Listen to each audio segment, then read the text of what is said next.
کہ اللہ نے اس وقت جو ہمیں اور خاص کر ہماری بہنوں کو جو نعمتیں عطا فرمائی ہیں، ان نعمتوں کی ہم تنہائی میں بیٹھ کر قدر کریں۔ تم کو اللہ نے اتنی بڑی حجاب کی نعمت عطا فرمائی ہے، اس نعمت کی قدر کر لو، ورنہ یورپ میں رہنے والی بچیوں سے پوچھو کہ تمہاری کیا حالت ہے، آج تمہیں کچرے کی طرح پھینک دیا گیا یا نہیں پھینک دیا گیا ہے۔ یہ واقعہ کتابوں کے اندر پیر ذوالفقار صاحب نے اپنی کتاب کے اندر نقل کیا ہے کہ ایک مرتبہ میں ہوائی جہاز سے جا رہا تھا، میری پڑوس کی سیٹ میں ایک بچی بیٹھی ہوئی، تو میری عادت تھی کہ جب کوئی بیٹھتا تو میں اس کے ساتھ جو ہے کتاب وغیرہ پڑھتا، تو کبھی دین کی بات کرتا۔ اس بچی نے دیکھا کہ میں کتاب پڑھ رہا ہوں، تو اس بچی نے مجھ سے فری ہو کر بات کرنا چاہا، تو حضرت پیر صاحب فرماتے ہیں میں نے معذرت کرتے ہوئے یہ کہا کہ آپ اجنبیہ ہیں، لیکن ساتھ میں نے شروع میں ایک لفظ کہا، او مائی ڈاٹر، اے میری بیٹی۔ حضرت پیر صاحب فرماتے ہیں میں نے اس سے بات کی اور کتاب پڑھنا شروع کر دیا۔ کتاب پڑھ رہا تھا تو میں نے دیکھا کہ وہ بچی رو رہی ہے۔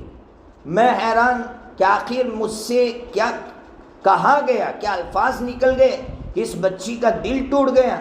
تو میں نے پوچھا کہ تم کیوں رو رہی ہو؟ تو اس بچی نے یہ کہا میری عمر 21 سال ہو گئی، 21 سال کے بعد آپ پہلے بندے ہیں کہ جس نے مجھے بیٹی کہہ کر پکارا ہے۔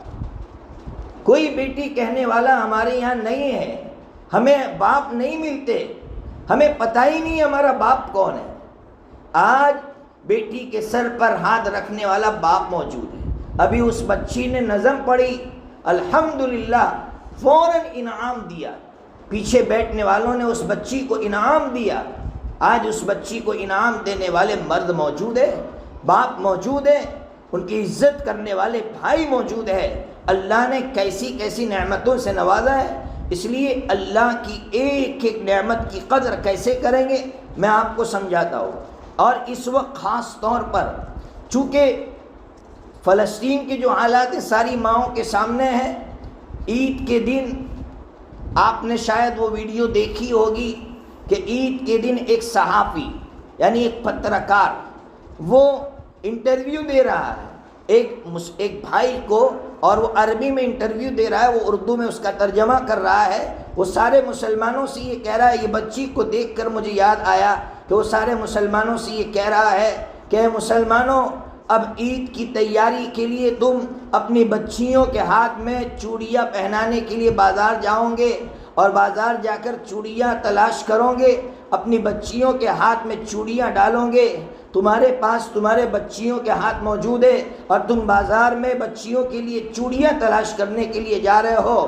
ہم تو ملبوں کے نیچے اپنے بچیوں کے ہاتھ تلاش کر رہے ہیں، تم تو اپنی بچیوں کے لیے چوڑیاں تلاش کرنے بازار جا رہے ہو، ہم تو اپنی بچیوں کے ہاتھوں کو جو ملبوں کے نیچے دبے ہوئے ہیں، ہم اپنی بچیوں کے ان ہاتھوں کو تلاش کر رہے ہیں۔ پھر اس صحافی نے یہ کہا کہ تم اپنی بچیوں کے اچھے لباس تلاش کرنے کے لیے بازار جاؤ گے تاکہ ان کو اچھا کپڑا پہنا سکو، ہم اپنے بچوں کے لیے کفن تلاش کر رہے ہیں۔ تم کپڑے تلاش کر رہے ہو، ہم کفن تلاش کر رہے ہیں۔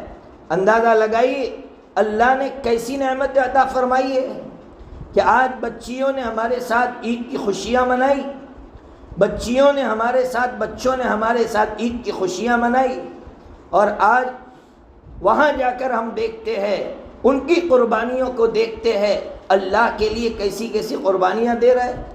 اللہ نے کتنی بڑی نعمت سے نوازا ہے، اس لیے اس نعمت کی قدر اس طرح ہوگی۔ میں آپ کو ایک عمل بتلاتا ہوں، کاش یہ عمل ہر گھر میں ہر مرد زندہ کرے، ہر عورت زندہ کرے۔ کیا ہے؟ مغرب سے پہلے 10 منٹ پہلے ہر مصلی بچھا کر بیٹھ جائے، سر جھکا کر، دن بھر میں اللہ نے جتنی نعمتیں عطا فرمائی ہے ان نعمتوں کو سوچے۔ اب ان نعمتوں کو سوچتے ہیں ہم تو پھر ہماری آنکھوں میں سے آنسو یقیناً آئیں گے کہ اللہ ہم گنہگار، ہم کہاں، اور آج تو نے کتنی بڑی بڑی نعمتوں سے نوازا، تو چاہتا تو ہمیں بیمار کر دیتا، تو چاہتا تو ہمیں کسی اور جگہ پھینک دیتا، لیکن اے اللہ آج میں مصلی پر بیٹھی ہوں، آج میں مسجد میں بیٹھا ہوں، اے اللہ تیرا کتنا بڑا کرم ہے، یہ سوچ کر ہماری آنکھ میں سے آنسو آئے تو اس کا سب سے بڑا فائدہ تو یہ ہوگا کہ بخاری شریف کے اندر روایت ہے کہ نبی پاک صلی اللہ تعالیٰ علیہ وسلم نے فرمایا 7 بندوں کو اللہ تعالیٰ اپنے عرش کا سایہ عطا فرمائیں گے جس دن اللہ کے عرش کے سائے کے سوا کوئی سایہ نہیں ہوگا۔